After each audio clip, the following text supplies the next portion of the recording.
جادوئی کٹپتلیاں۔ پیارے بچوں، ایک دفعہ کا ذکر ہے کہ ایک آدمی جس کا نام علی تھا، اسے کسی دوسرے ملک کے سفر پر جانا تھا۔ کافی سوچ بچار کے بعد اس نے بحری جہاز کے سفر کو ترجیح دی۔ یہ اس کی زندگی کا پہلا موقع تھا۔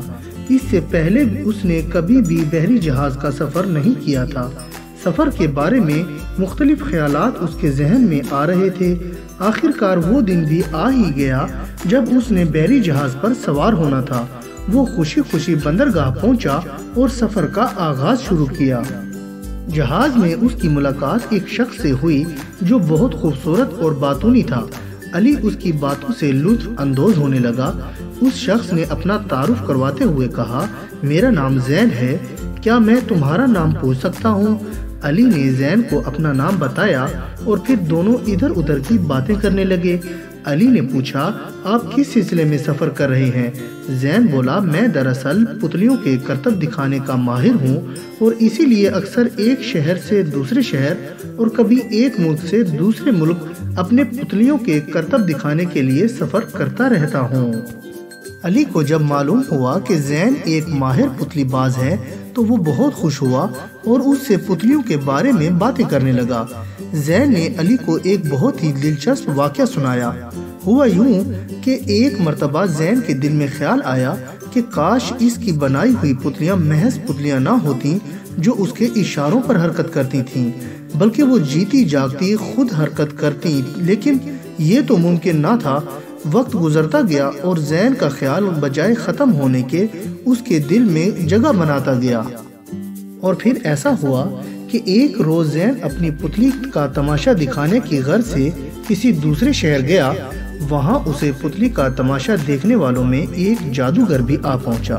جادوگر کو زین کے کرتب بہت پسند آئے۔ پتلی تماشا کے اختتام پر جادوگر شخص زین کو ملا اور اسے اپنے گھر آنے کی دعوت دی۔ زین اسی روز شام کو جادوگر شخص کے گھر چلا گیا۔ دونوں کافی دیر تک باتیں کرتے رہے۔ آخر میں جب زین رخصت ہونے لگا تو جادوگر نے کہا، مجھے تمہارے کرتب بہت ہی اچھے لگے اور تم خود بھی بہت اچھے ہو۔ اگر کسی وقت میری ضرورت پڑے تو ضرور یاد رکھنا، اور ہاں، میں جادو کے زور سے کچھ بھی کر سکتا ہوں۔ زین کو ایک دم پھر سے پتلیوں کا خیال آ گیا۔ اس نے جادوگر سے پوچھا، کیا تم میری پتلیوں کو جادو کے ذریعے اصل کا بنا سکتے ہو؟ جادوگر نے کہا، یہ تو کوئی مشکل کام نہیں۔ یہ کہہ کر اس نے جادو پڑھا اور بس پھر کیا تھا، دیکھتے ہی دیکھتے پتلیوں نے حرکت شروع کر دی اور خود بخود صندوق سے باہر آنے لگیں۔ پتلیوں کو صندوق سے باہر آتا دیکھ کر زین بہت ہی حیران ہوا اور وہ خوش بھی تھا کیونکہ اس کی خواہش کے مطابق پتلیاں حرکت کرنے لگی تھیں۔ کچھ ہی دیر گزری تھی کہ ان پتلیوں نے آپس میں جھگڑا شروع کر دیا۔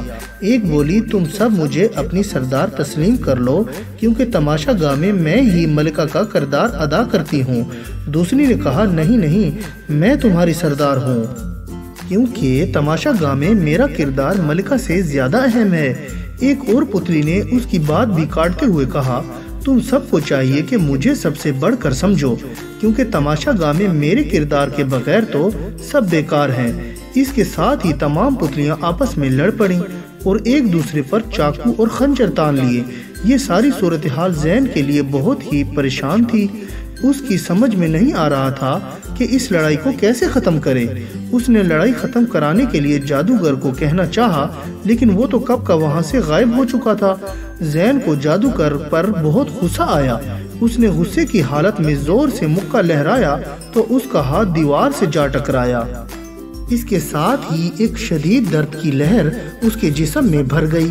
اس نے آنکھ کھول کر دیکھا تو وہ اپنے بیڈ روم میں لیٹا تھا اور ایک بھیانک خواب دیکھنے کی وجہ سے اس کا جسم پسینے میں ڈوبا ہوا تھا۔ کچھ دیر بعد جب زین کے حواس بحال ہوئے تو اس نے خدا کا شکر ادا کیا کہ یہ محض ایک خواب ہی تھا۔ اگر حقیقت میں ایسا ہوتا تو وہ کیسے اور کیوں کر پتلیوں کی آپس میں صلح صفائی کروا سکتا؟ علی نے یہ واقعہ سن کر کہا کہ واقعی ہمیں کبھی بھی ایسی خواہش نہیں کرنی چاہیے جو ہماری عقل سے بالاتر ہو اور انسانی فطرت کے خلاف ہو۔